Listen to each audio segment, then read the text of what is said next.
सोनी एक बहुत ही खूबसूरत और सुंदर लड़की थी, लेकिन बहुत ही बिगड़ी हुई। वो अपने हुस्न के जलवे दिखाकर लड़कों के बहुत करीब रहना पसंद करती थी और लड़के भी उस पर लट्टू हो जाया करते थे। लेकिन अपनी माँ शालिनी और पिता राजेश्वर के सामने वो बिल्कुल एक गाय थी। ऐसे ही एक दिन सोनी की माँ अपनी एक हमसाई पूनम से बातें कर रही थी। और बताइए शालिनी बहन, आज आपने भाई साहब के लिए क्या बनाया है? अरे मैंने उनके लिए उनके पसंदीदा पालक बनाई है। अच्छा, आज कोई खास दिन है क्या जो उनकी पसंदीदा डिश बनाई है? अरे नहीं नहीं, यूं ही बस ऐसे ही बना ली। अरे शालिनी, तुम्हें पता है वो टीना की बेटी है ना सोनल, वो आजकल बड़े लड़कों से चक्कर चलाती फिर रही है और रात में देर देर तक घर नहीं आती। वो क्या कहते हैं ना, पब क्लब, वहाँ रहती है। तो मैं कह रही थी तुम भी ज़रा अपनी बेटी पर नज़र रखा करो, कहीं ऐसा ना हो कि वो भी ऐसा ही कुछ करती हो। आज तो तुमने ये बात कह दी है ना, आइंदा मत कहना। मेरी बेटी ऐसी बिल्कुल नहीं है। और हाँ, तुम अपने बेटे पर थोड़ा नज़र रखो, वो भी रात को देर से आता है घर में। अरे नहीं नहीं बहन, मेरा बेटा ऐसा बिल्कुल नहीं है। और ऊपर बालकनी में खड़ी सोनी ये सब बातें सुन रही होती है और कहती है, सॉरी माँ, आपकी बेटी भी बिल्कुल ऐसी ही है और आज के ज़माने में इतनी सिंपल लाइफ गुजारना तो बिल्कुल बेवकूफ़ी है। अगले दिन शालिनी किचन में सब्जी काट रही होती है। तभी सोनी वहां जाती है और कहती है, माँ, मुझे थोड़ा काम है तो मैं ज़रा जा रही हूँ। अच्छा ठीक है, पर जा कहाँ रही है? वो मुझे अपनी दोस्त के साथ जाना है, थोड़ा काम है। अच्छा ठीक है, पर जल्दी आ जाइयो। हाँ हाँ ठीक है माँ। और माँ से इजाज़त लेने के बाद सोनी एक डांस क्लब में चली जाती है और डांस शुरू कर देती है। डांस करते करते वो एक लड़के के बहुत ज़्यादा करीब होने की कोशिश करती है।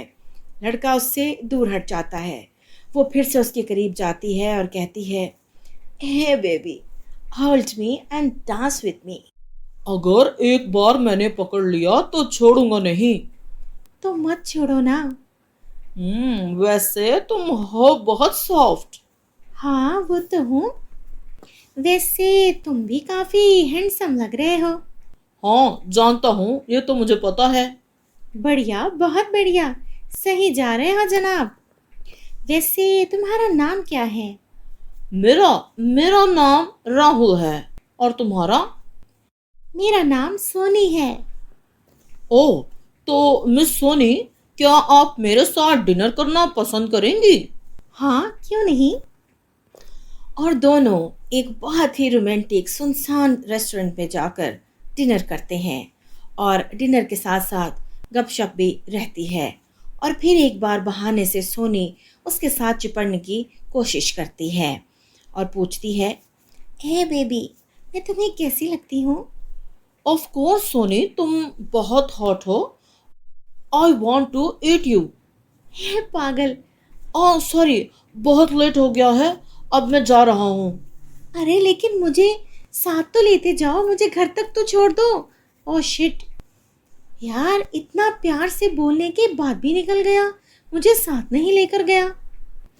जब वो कॉलेज जाती है तो वहाँ भी अनफॉर्चुनेटली उसका सामना राहुल से ही होता है। वो फिर से उसके साथ बार बार चिपकने की कोशिश करती और राहुल बार बार पीछे हटता। कॉलेज की सभी लड़कियाँ ये सब देखकर उस पर हंसने लगती हैं। सोनी के अपने साथ बार बार ऐसे चिपकने से राहुल बहुत इरिटेट हो जाता है और कहता है, अरे क्या मसला है तुम्हें? जब मैं तुमसे दूर जा रहा हूँ बार बार क्यों चिपक रही हो मुझसे? चिपकू हो क्या? नहीं, मैं चिपको नहीं हूँ। लेकिन राहुल, हमारा रात का डिनर, हमारी मुलाकात, हमारी बातचीत, तुम सब कैसे भूल सकते हो? मैं तो तुम्हारी गर्लफ्रेंड हूँ ना। अरे यार, मैंने तो अभी तुम्हें फ्रेंड भी नहीं माना और तुम गर्लफ्रेंड बन रही हो। मैंने थोड़ा सा तुम्हारे साथ बात क्या कर ली, तुम तो मेरे साथ टेप की तरह चिपक गई हो। ओह हेलो, ज़्यादा स्मार्ट बनने की ज़रूरत नहीं है। तुम्हारे जैसे मेरे आगे पीछे घूमते रहते हैं, तुम नहीं तो कोई और सही। लेकिन स्नेहा को राहुल पर गुस्सा तो बहुत आता है और अपनी क्लास लेने के बाद सोनी घर वापस आ जाती है। वक्त बीतता जाता है और यही सब कुछ वो और 4-5 लड़कों के साथ करती है। उनके साथ चिपकती है और डिनर्स पर जाती है, पार्टीज अटेंड करती है। लेकिन कुछ ही दिनों के बाद लड़के उसके इतना ज़्यादा चिपकने की आदत की वजह से इरिटेट होकर उसे डंप कर देते हैं। लेकिन वो माइंड ही नहीं करती। और ऐसे ही एक दिन अपने घर के बाहर वो पौधों को पानी दे रही थी और तभी सामने से एक लड़का हाथ में सूटकेस लिए उसके पास आता है और पूछता है, एक्सक्यूज मी, आप ये एड्रेस बता सकती हैं मुझे? जी, ये नेक्स्ट वाली गली में ही है और ये वाला हाउस नंबर आपको लेफ्ट साइड में मिलेगा। Okay, thank you. जी, आप यहाँ नए हैं क्या? जी, यही समझ लीजिए। इतना कहकर अमित अपने घर चला जाता है। लेकिन इतने से वक्त में ही अमित सोनी के दिल में उतर जाता है और 2-3 दिन ऐसे ही सोनी उसके एड्रेस पे जाकर बालकनी में खड़ा उसे देखती। ऐसे ही एक दिन अमित का पीछा करती है सोनी और एक मॉल के बाहर जब वो अपनी गाड़ी पार्क कर रहा होता है तो ऐन उसके सामने जाकर उसकी बाहों में गिर जाती है। अरे, आप ठीक तो हैं? जी जी, मैं ठीक हूँ, बस वो बाय चांस मेरा पाँव स्लिप हो गया। जी जी, कोई बात नहीं। वैसे आप वही है ना जिनसे मैंने उस दिन एड्रेस पूछा था? जी, वैसे आप कहीं जा रहे थे क्या? जी, मैं पास के ही एक कैफे में आया हूँ। ओह ग्रेट, मैं भी वहीं जा रही हूँ। तो क्या हम साथ चलें? जी बिल्कुल। दोनों कैफे में जाकर अपना ऑर्डर देते हैं। अमित सोनी से पूछता है, वैसे आपने अपना नाम नहीं बताया। जी, मेरा नाम सोनी है और आपका? My name is Amit. अच्छा, तो आप उस दिन कहाँ से आ रहे थे? मैं लंदन से आया था, बहुत समय बाद इंडिया वापस लौटा था, इसीलिए एड्रेस पूछ रहा था बस। ओह ग्रेट, तो आपके परिवार में और कौन कौन है? मैं और मेरी माँ, बस हम दोनों, एक दूसरे का सहारा। और आप बताइए?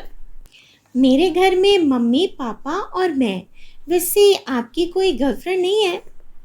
नहीं जी, मेरी ऐसी किस्मत कहाँ कि मेरी कोई गर्लफ्रेंड हो। अरे ऐसा क्यों बोल रहे हैं आप तो बहुत गुड लुकिंग हैं, कोई भी लड़की आपको मिल सकती है। अरे अच्छा, अगर ऐसा है तो फिर आप ही क्यों नहीं बन जाती मेरी गर्लफ्रेंड? मैं? अरे नहीं नहीं। अरे क्यों क्यों क्यों नहीं? आप इतनी गुड लुकिंग हैं कि किसी को भी अपनी तरफ अट्रैक्ट कर सकती हैं। अरे नहीं नहीं, ऐसी बात नहीं, आप मजाक कर रहे हैं ना? जी नहीं, मैं संजीदा हूँ, मैं मजाक नहीं करता। इस तरह दोनों एक दूसरे से बातें करते रहते हैं और दोनों की बहुत अच्छी दोस्ती हो जाती है। वक्त बीतता है, दोनों एक दूसरे के साथ बहुत सा टाइम स्पेंड करते थे, जिस वजह से दोनों को एक दूसरे से प्यार हो गया। दोनों अपने घर वालों को एक दूसरे के बारे में बताकर उनसे शादी की अनुमति लेते हैं और घर वाले उनके प्यार को एक्सेप्ट करके अगले ही महीने उनकी शादी करवा देते हैं और दोनों अपनी वेडिंग नाइट को बहुत अच्छे से सेलिब्रेट करते हैं। कुछ दिन बीतते हैं, फिर वो अपने ससुराल की जिम्मेदारी बहुत अच्छे से संभाल लेती है। अमित के सोनी की ज़िंदगी में आ जाने की वजह से वो अपनी लड़कों से चिपकने वाली आदतों को छोड़ देती है और शादी से पहले और अमित के आने से पहले जो कुछ उसकी ज़िंदगी में हुआ वो मनोवन अमित को बता देती है और अमित उसकी इस सच्चाई से की हुई मोहब्बत को खुशी से अपना लेता है।